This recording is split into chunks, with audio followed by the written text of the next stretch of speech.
Pakistan ఎయిర్పోర్టులో high alert ప్రకటించారు. Especially సరిహద్దుల్లో ఉన్నటువంటి ఎయిర్పోర్టుల్లో ప్రధానంగా అది కూడా కరాచీ కావచ్చు, క్వెట్టా కావచ్చు, లాహోర్ కావచ్చు, ఈ ప్రాంతాలలో ప్రత్యేకించి భయపడుతున్నారు వాళ్ళు.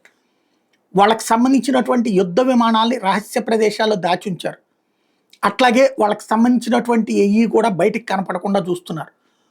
తగిలితే ఒక్కసారిగా ఎయిర్ ఫోర్స్ కొడితే కనుక, అంటే భారతదేశం ఇంతవరకు మొట్టికాయలు వస్తుంది మోడీ వచ్చాక.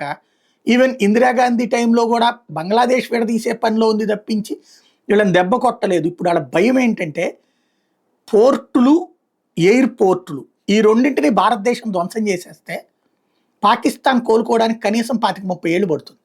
పోర్టులు, ఎయిర్పోర్టులు. ఎందుకంటే వాళ్ళకి ఆల్టర్నేటివ్ లేదు. ఆల్టర్నేటివ్ లేని చోట్లను కొడితే వాడు మళ్ళీ పుంజుకోవడానికి ఎంతకాలం పడుతుంది?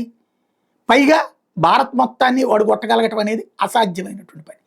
దాంతో ముందు అఫెన్సివ్ స్టేజ్లో లేదు పాకిస్తాన్, మాటల్లో తప్పించి చేతల్లో డిఫెన్సివ్లోనే కనబడుతుంది.